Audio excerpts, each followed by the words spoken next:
अपने फैंस के लिए जो फोटोग्राफ्स डालते हैं इंस्टाग्राम पे, वीडियोस डालते हैं, अब आपको तो हमारी हिंदुस्तान की जनता बड़ी क्रिएटिव है, बड़े मजेदार कमेंट्स आते हैं।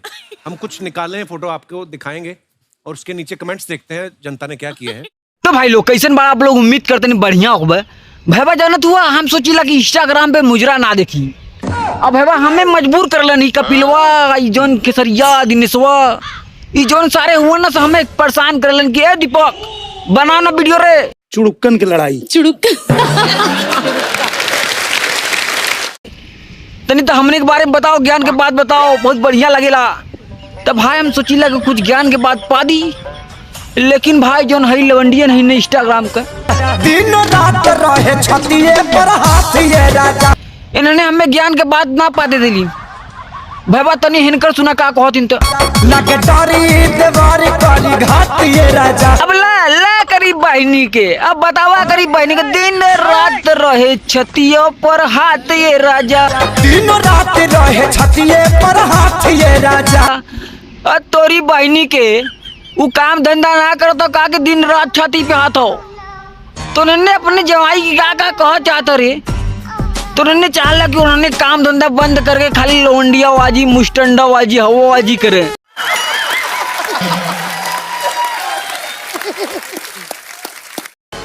लेकिन हम दीपक बनारसी, हम बाजी नहीं, हम चंगड़ुआ पैदा करते हैं। कर कर कर अब भैया जैसा पैदा होई ना उपाधि पर आतानी है ना देखला का कह दिन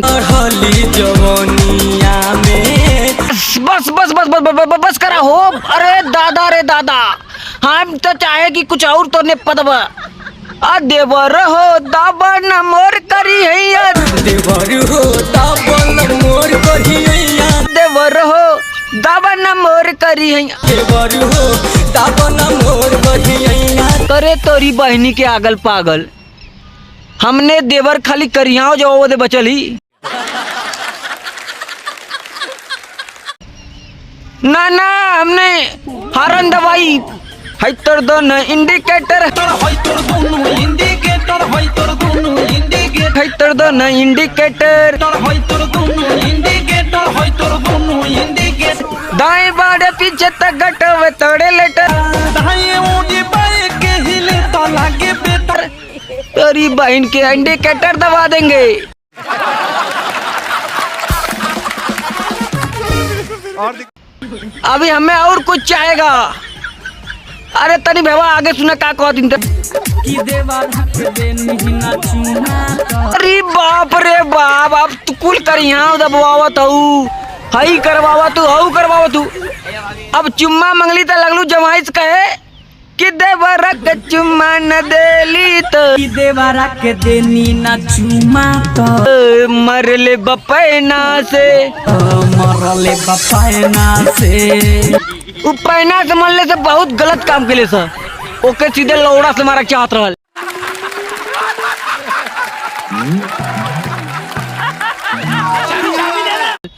फाट के तू दोना हो जाई तू, और 2 महीना में चेंगड़ुआ क्यों क्यों क्यों क्यों कुल हवाबाजी टाइट हो जात।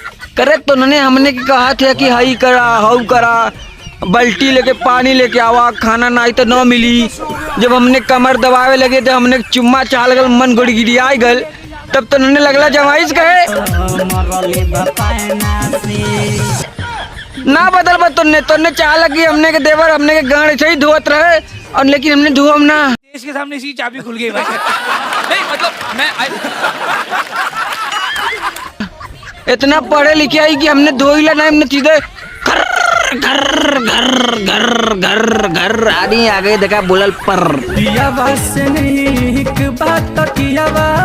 अरे दादा रे दादा, अब बतावा भैया जब एलकर जमा कमा के ना हो तब कहा दिन का पियावा से नीक बात कियावा हो, पियावा से नीक बात कियावा हो, कबहू तमार न लेवे, कबहू बेमार ना होला। जब पिया कमाए गल दुबई तो तोहार लगल फाटे, अब ना हो तब पियावा से नीक तकियावा बा।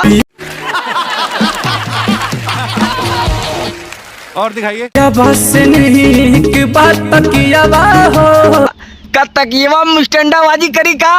ये और दिखाइए।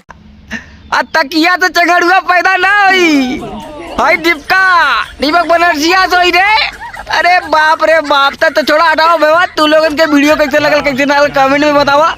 अब भैया लोग एक बात हमें नहीं समझ में आवत हो कि हमरे वीडियो भैया यूट्यूब पे 400 प्लस व्यूज हो गई। अरे व्यूज नहीं वीडियो। अब भैया सब्सक्राइबर 1400। अरे यार कम से कम लाज रखा, सब्सक्राइब करा, हमारे चैनल के आगे बढ़ावा। हाँ भाई ना बात। तो भाई लोग आप लोग को वीडियो ऐसे ही इंटरटेनमेंट कराओ तो दीपक बनर्जिया सॉल्व करिए। अब भैया अगला वीडियो फार्म फार।